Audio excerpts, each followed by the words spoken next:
সুবহানাল্লাহ। তিনি আরো বলেছেন বিষ্ণুদাস সুমতি শাহ। বিষ্ণুদাস তার বাবার নাম, সুমতি তার মায়ের নাম। মুসলমানদের কনফিউজ লাগতে পারে। আমাদের নবীর বাবার নাম তো বিষ্ণুদাস নয়, মায়ের নাম তো সুমতি নয়। না, কোনো ডাউট নাই, কোনো কনফিউজ নাই।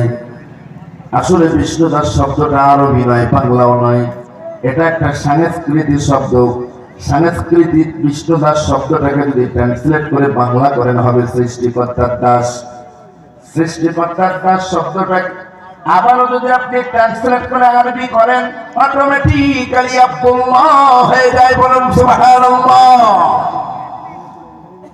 পণ্ডিত বাল্মীকি আল্লাহর নবীর মায়ের নাম বলেছেন সুমতি শাহ। সুমতি শব্দটাও সংস্কৃতি। এটাকে যদি আপনি ট্রান্সলেট করে বাংলা করেন হবে সুন্দরান্তর। সুন্দরান্তর শব্দটাকে যদি আবার ট্রান্সলেট করে আরবি করেন, অটোমেটিক্যালি হয়ে যায় আমিনা। বলুন সুবহানাল্লাহ। বাল্মীকি মুনি আরো বলেছেন দশা শুক্লা পক্ষ নমস্কার তার আগমন হবে চন্দ্র মাসের 10 তারিখে শুক্লা পক্ষের দিনে। এ দ্বারা প্রমাণিত হলো কোরআন হিন্দুদের গালি দেয় না। হিন্দু ভাইদের ধর্মগ্রহণ তো রামায়ণ ও মুসলমানদের গালি দেয় না। ঠিক কিনা? ঠিক না ভুল? আরেকজনে বলুন ঠিক কিনা ভুল? কোরআন যেমন হিন্দুদেরকে গালি দিতে শেখায় না, ঠিক রামায়ণ তেমন মুসলমানদেরকে গালি দিতে শেখায় না। কিন্তু দুর্ভাগ্য, বর্তমান সময়ে আমার ভারতের মানচিত্রে এমন কিছু অশুভ শক্তির আবির্ভাব হয়েছে যারা আমার নবীর নামের বিরুদ্ধে, যারা আমার নবীর নামের পাশে তারা স্লোগান দিচ্ছে মুহাম্মদ তেরা বাপ্পা নাম জয় শ্রীরাম।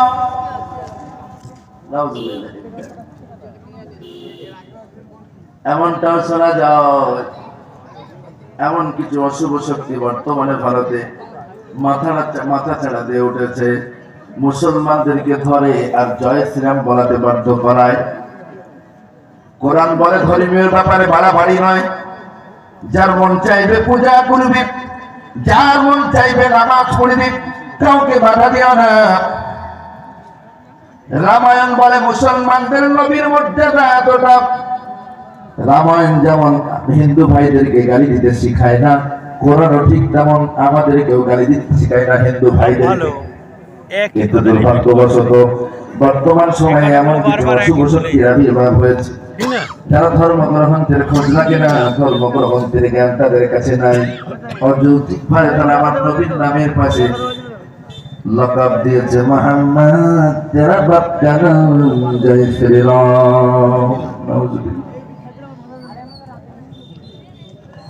আবার ভারতের বুকে মোল্লা মৌলবীদেরকে ধরে জয় শ্রীরাম বলাতে বাধ্য করিয়েছে এমন দৃষ্টান্তর অভাব নাই। এমনকি অন্ধ ফকিরকেও ছাড়ে না।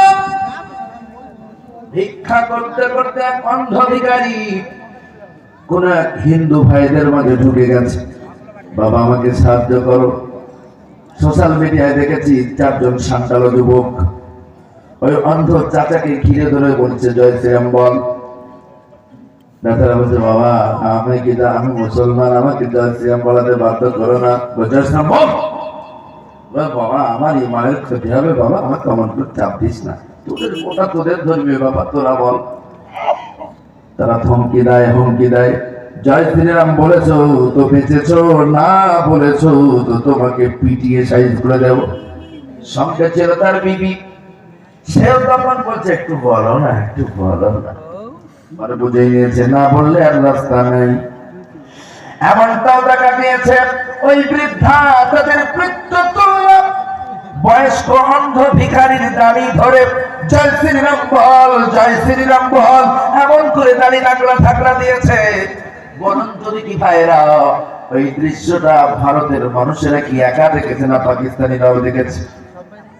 হ্যাঁ, কথা বলবেন আমার সামনে, আমার অসুবিধা চুপটা বলতে হবে না। বাংলাদেশের মুসলমানেরা দেখেছে, আরবের মুসলমানেরা সোশ্যাল মিডিয়ায় যে জিনিস ভাইরাল হয় রাতারাতি তাম পৃথিবীতে সেটা ছড়িয়ে যায়।